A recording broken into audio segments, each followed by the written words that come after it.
শাসক বলছে রাস্তার কুকুরগুলো ঘুরে বেড়ায়, কুকুরের বাচ্চাগুলো ঘুরে বেড়ায়, তারা মিড ডে মিল পাবে, কিন্তু মুসলমানদের মাদ্রাসায় মুসলমানদের বাচ্চারা মিড ডে মিল পাবে না। আজ ওই পীর যারা মুফতি মাওলানা যারা শাসকের দালালি করে তাদেরকে জানতে চাই, তাদেরকে জিজ্ঞেস করতে চাই যে রাস্তার কুকুরের বাচ্চা থেকে রাজ্য সরকারের কাছে মুসলমানের বাচ্চারা কি আরো নিকৃষ্ট? এই কুকুরের বাচ্চারা মিড ডে মিল পাবে বলছে, কুকুর মিড ডে মিল পাবে বলছে, মাদ্রাসার বাচ্চারা মিড ডে মিল পাবে না বলছে। এর জবাব দিতে হবে আমাদেরকে, ঠিক না বেঠে? কালকে আপনারা দেখেছেন 32টা মাদ্রাসা রাজ্য সরকার বন্ধ করে দিয়েছে। কটা? মাদ্রাসার বন্ধুরা দুশ্মন, মাদ্রাসা বন্ধ হয়ে গেল। এইবার বলো এর পক্ষে কি এখনো পীর যারা মুফতি মাওলানা থাকতে পারে? যদি থাকে তাহলে জানতে হবে রাসূলুল্লাহর হাদিস অনুযায়ী ও বেঈমান পীর যারা, ও বেঈমান মুফতি মাওলানা, ও বেঈমান ইমাম, ওর সাথে সাথ দিবা কখনো মুমিনের কাজ হবে না। মিজাজ কিসের? এর মিজাজ হওয়ার কারণ হলো কি?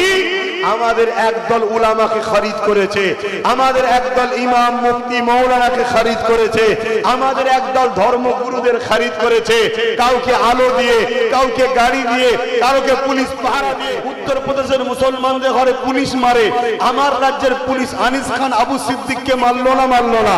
উত্তরপ্রদেশে রেপ হয়, আমার রাজ্যে রেপ হয় না। উত্তরপ্রদেশে মসজিদ ভাঙে, আমার রাজ্যের কলিকাতাতেও মসজিদের তালা মারা হয়েছে।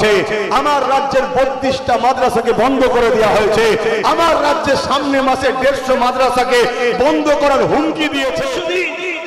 বিহারের পাটনায় আন্দোলন হলো, প্রায় 8-9 লক্ষ লোক হয়েছে, বলুন আলহামদুলিল্লাহ। কিন্তু সব জায়গায় আন্দোলন হচ্ছে, আমার রাজ্যে আন্দোলন হয়নি। রাজ্য সরকার বলল আন্দোলন দিল্লি গিয়ে করো, এখানে নয়। বাস, যারা আন্দোলন করছিলেন সব বন্ধ। আবার কি বললো? যারা আন্দোলন করবে আমার রাজ্যে সব থেকে বড় দুশ্মন আমি তার হব। খুব সাবধান, খুব সাবধান। এদের এত বড় সাহস হয় কি করে? এরা পুরো দেশকে লুটছে, সমাজকে লুটছে, চাকরি থেকে শুরু করে, এয়ারপোর্ট থেকে শুরু করে কিছু বাদ দিচ্ছে না এরা লুটে পুটে খেতে। এবারে আমার ধর্মকে এরা মিটাতে লেগেছে। আর একটু আগিয়ে চলুন, গতকালকে আপনারা দেখেছেন 32টা মাদ্রাসা রাজ্য সরকার বন্ধ করে দিয়েছে। কটা? মাদ্রাসার বন্ধুরা দুশ্মন, আওয়াজ দিচ্ছেন না কেন? মাদ্রাসার বন্ধুরা দুশ্মন। মাদ্রাসার দুশ্মনকে কোন ইমানদার সাপোর্ট করতে পারবে? এতদিন লড়াই ছিল রুজি রুটির, এবারে ইমানের লড়াই চলে এসেছে। বলছে আমি নাকি সব থেকে বড় দুশ্মন হব যদি আন্দোলন করে। আরে আমরা মুসলমান, যার সাথ দিই সে ক্ষমতা পায়। একবার বুদ্ধদেব বাবু বলেছিল মাদ্রাসায় জঙ্গি হয়, আমরা মুখ ফিরিয়ে নিতে বুদ্ধদেব বাবুর কি হয়েছিল মনে আছে? তাহলে এর এত মিজাজ কিসের? এর মিজাজ হওয়ার কারণ হলো কি? আমাদের একদল উলামাকে খরিদ করেছে, আমাদের একদল ইমাম মুফতি মাওলানাকে খরিদ করেছে, আমাদের একদল ধর্মগুরুদের খরিদ করেছে, কাউকে আলো দিয়ে, কাউকে গাড়ি দিয়ে, কাউকে পুলিশ পাহারা দিয়ে, কারো ঘর করে দিয়ে, কাউকে মোটা অঙ্কের টাকা দিয়ে এক দালালি করছে। আজ আমি জানতে চাইছি আমার মাদ্রাসা বন্ধ হয়ে গেল, এইবার বলো এর পক্ষে কি এখনো পীর যারা মুফতি মাওলানা থাকতে পারে? যদি থাকে তাহলে জানতে হবে রাসূলুল্লাহর হাদিস অনুযায়ী ও বেঈমান পীর যারা, ও বেঈমান মুফতি মাওলানা, ও বেঈমান ইমাম, ওর সাথে সাথ দিবা কখনো মুমিনের কাজ হবে না। কেন? রাসূলের হাদিস আখরি জামানায় আসমানের নিচে জমিনের উপরে সব থেকে নিকৃষ্ট হবে একদল উলামা। শুনছেন তো নাকি? আর একটা কথা বলে যায়, শাসক বলছে রাস্তার কুকুরগুলো ঘুরে বেড়ায়, কুকুরের বাচ্চাগুলো ঘুরে বেড়ায়, তারা মিড ডে মিল পাবে, কিন্তু মুসলমানদের মাদ্রাসায় মুসলমানদের বাচ্চারা মিড ডে মিল পাবে না। আজ ওই পীর যারা মুফতি মাওলানা যারা শাসকের দালালি করে তাদেরকে জানতে চাই, তাদেরকে জিজ্ঞেস করতে চাই, আর তোমরাও জিজ্ঞেস করো যে রাস্তার কুকুরের বাচ্চার থেকে রাজ্য সরকারের কাছে মুসলমানের বাচ্চারা কি আরো নিকৃষ্ট? এই কুকুরের বাচ্চারা মিড ডে মিল পাবে বলছে, কুকুর মিড ডে মিল পাবে বলছে, মাদ্রাসার বাচ্চারা মিড ডে মিল পাবে না বলছে। এর জবাব দিতে হবে আমাদেরকে, ঠিক না বেঠে? ওলামাদের ঘরে জিজ্ঞেস করো যারা এখনো দালালি করছে। আর কিছু বললেই শুধু একটা বলবে, বিজেপি চলে আসবে। কি বলবে? বিজেপি আর এর মধ্যে পার্থক্য কি ভাই? বিজেপি আছে উত্তরপ্রদেশে, তাই তো নাকি? উত্তরপ্রদেশের জেলের মধ্যে মুসলমানদের এনকাউন্টার করে মারা হয়।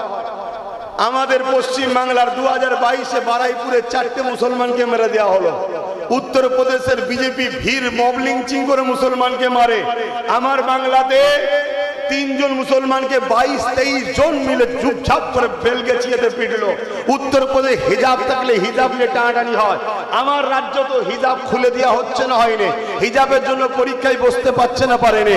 উত্তরপ্রদেশের মুসলমানদের ঘরে পুলিশ মারে। আমার রাজ্যের পুলিশ আনিস খান আবু সিদ্দিককে মারলো না? মারলো না। উত্তরপ্রদেশে রেপ হয়, আমার রাজ্যে রেপ হয় না? হয় না। উত্তরপ্রদেশে মসজিদ ভাঙে, আমার রাজ্যের কলিকাতাতেও মসজিদের তালা মারা হয়েছে। আমার রাজ্যের 32টা মাদ্রাসাকে বন্ধ করে দেওয়া হয়েছে। আমার রাজ্যের সামনে মাসে 150 মাদ্রাসাকে বন্ধ করার হুমকি দিয়েছে। উত্তরপ্রদেশে কি হয়? উত্তরপ্রদেশে আর কি হয় বলো, যেটা আমার রাজ্যে হয় না? বলো। আরে এরা দুজন একজনেরই কাজ করছে, সেটা হলো আরএসএস। শুনছেন তো নাকি? এরা দুজন একজনেরই কাজ করছে, সেটা কে? বিজেপি আরএসএস এর প্রোডাক্ট বিক্রি করছে, এও আরএসএস এর প্রোডাক্ট বিক্রি করছে। ও প্রকাশ্য করছে আর এ একটু মুসলিম দরদি সেজে করছে। উত্তরপ্রদেশে মুসলমানকে মারছে হিন্দু সম্প্রদায় দাবিদারের লোকেরা, ঠিক তো নাকি? আমি পুরো হিন্দু বলবো না, কারণ হিন্দু ধর্ম অশান্তি শিখাইনি। কারো ধর্মের উপরে আঘাত দিয়ে কথা বলার অধিকার ইসলাম আমাকে দেয়নি, কিন্তু তারা হিন্দু ঘরে জন্ম নিয়েছে। সেই ছেলেরা উত্তরপ্রদেশে মুসলমানদের ঘরে মারছে। আর আমার রাজ্যে মুসলমানকে মারছে কারা? মুসলমানরা। বলো কোনটা বেশি দুঃখ? বলো কোনটা বেশি দুঃখ? তোমার ভাই তোমাকে যদি মার্ডার করে ওটা বেশি দুঃখ, আর না বাইরের তো দুশ্মন এসে অমুসলিম তোমাকে মার্ডার করলে বেশি দুঃখ? কথা মাথায় ঢুকছে? অনেক ভয়ঙ্কর খেলা। ওই মুখে বলবে আমার উপরে ভরসা করো, আমি হতে দেব না। অতএব তোমার উপরে ভরসা আর করা যাবে না। তুমি বলেছিলে 10,000 মাদ্রাসা করব, 10,000 মাদ্রাসা তো করবি। 32টা মাদ্রাসাকে বন্ধ করে দিলে। ফুরফুরা শরীফের মতো দাদা হুজুরের তৈরি করা 14টা শিক্ষক নেই, সীতাপুরেতে 11টা শিক্ষক নেই। টোটাল বাংলায় 10,000 শিক্ষার পদ খালি। যদি চাকরি করত 10,000 মুসলিম পরিবার চাকরি। আরে প্রতিটা মসজিদে 1 লাইন হলো প্রতি জুম্মায় ওয়াকাব নিয়ে বলা দরকার। যে ইমাম মসজিদে 1 লাইন হলো ওয়াকাব নিয়ে বলতে পারে না, আমার বড় ডাউট হয় ওই ইমাম মুসলমান না মুনাফিক, বড় সন্দেহ। শুনছেন তো নাকি? কেন যদি বলে, আরে আল্লাহর ঘরে দাঁড়িয়ে আল্লাহর ঘরকে বাঁচাবার জন্য এক কথা বলতে পারবি না? বলা দরকার আছে না? শুধু এতটুকু তো বলতে পারে যে ভাই মুসল্লিরা ওয়াকাফকে ভুলে যাবেন না। বাবরি মসজিদের কেস সুপ্রিম কোর্টে চলছিল, আন্দোলন বন্ধ হয়ে যাওয়ার দরুন সুপ্রিম কোর্ট থেকে রায় বেরোলো বাবরির পক্ষে না বিরুদ্ধে? সংবিধানের পক্ষে না বিরুদ্ধে? আস্থার উপরে কখনো রায় হয় না, কিন্তু আমাদের আন্দোলন ঠান্ডা। সুপ্রিম কোর্ট থেকে রায় বেরোলো কি? আস্থার উপরে। তাহলে আজকে যদি প্রতিটা মসজিদের জুম্মার দিন ইমাম বলে যে ভাইরা মুসল্লিরা, মসজিদ মাদ্রাসা কবরস্থান ঈদগাহ সম্পদ ওয়াকাফ এটা ধর্মীয় বিষয়, আল্লাহর ঘরে দাঁড়িয়ে আল্লাহর ঘরকে বাঁচাবার জন্য বলছি, ওয়াকাফকে ভুলে যাবেন না, আন্দোলন করবেন আপনারা। কি এতটুকু বলতে পারেন? বলা দরকার আছে না? দ্বিতীয় নম্বর, ওই সকল মুফতি, ওই সকল মাওলানা, ওই সকল বক্তা, ওই সকল পীর পীরজাদা যাদেরকে দেখে আমার বড় সন্দেহ হয় এরা মুমিন না মুনাফিক, যারা ঘন্টার পর ঘন্টা জলসা করে পেট চালাচ্ছে ধর্মের দোহাই দিয়ে, আল্লাহ হালাল করেছে, আমি নাজায়েজ বলছি না, সেই ধর্মের ঐতিহ্য মসজিদ মাদ্রাসা বাঁচাবার জন্য 5টা মিনিট ওয়াকাফলে বলতে পারছে না। এই কথা বুঝছেন না? বলা দরকার আছে না? না, বড় দুঃখ। আজকে অন্য অন্য রাজ্যে আন্দোলন হচ্ছে। এই গত পরশুদিন বিহারের পাটনায় আন্দোলন হলো, প্রায় 8-9 লক্ষ লোক হয়েছে, বলুন আলহামদুলিল্লাহ। কিন্তু সব জায়গায় আন্দোলন হচ্ছে, আমার রাজ্যে আন্দোলন হয়নি। আমার রাজ্যে একটা আন্দোলনের ঝড় উঠেছিল না ওঠেনি? সেই আন্দোলন হট করে বন্ধ হয়ে গেল। কি করে বন্ধ হলো? একদিন রাজ্য সরকার বলল আন্দোলন দিল্লি গিয়ে করো, এখানে নয়। বাস, যারা আন্দোলন করছিলেন সব বন্ধ। আবার কি বলল? যারা আন্দোলন করবে আমার রাজ্যে সব থেকে বড় দুশ্মন আমি তার হব। মানে আমি মসজিদের জন্য বলবো, আমি বলবো বিজেপি এই কালা কানুন মানছি না, বিজেপি অন্যায় করছে, বিজেপি আমার মসজিদের দুশ্মন, বিজেপি আমার মাদ্রাসার দুশ্মন, বিজেপি আমার ঈদগাহ কবরস্থানের দুশ্মন। রাজ্য সরকারের বুকে ব্যথা হয়ে গেল, বললো না, আমার দাদার বিরুদ্ধে আমার রাজ্যে বলা যাবে না। এদের দাদা দিদি সেটিংটা বুঝতে পাচ্ছেন তো নাকি? এটা আওয়াজ দিয়ে বলুন, বুঝতে পারছে? দ্বিতীয় নম্বর, রাজ্য সরকার যে বলল আমার বাংলাতে কেন্দ্র সরকারের বিরুদ্ধে, ওয়াকফ কালাকানুনের বিরুদ্ধে, মসজিদ মাদ্রাসা কবরস্থানের পক্ষে আমার রাজ্যে আন্দোলন করা যাবে না, এটা রাজ্য সরকার ঠিক বলেছে না অন্যায় করেছে? জোরে বলো। তাহলে রাসূলুল্লাহর হাদিস অনুযায়ী রাজ্য সরকারের এই অন্যায়ের বিরুদ্ধে হাত দিয়ে লড়তে হবে। যদি হাতে ক্ষমতা না থাকে মুখ দিয়ে প্রতিবাদ করতে হবে। যদি মুখে ক্ষমতা না থাকে অন্তর থেকে ঘৃণা করে রাজ্য সরকারের থেকে সরে যেতে হবে। এই তিনটের মধ্যে কোনোটা যদি না থাকে রাসূলুল্লাহর হাদিস অনুযায়ী তার মধ্যে ঈমান নাই, ঈমান নাই, ঈমান নাই। শুনছেন তো নাকি? ঘরের মধ্যে লোককে বুঝাচ্ছি না মাইকে।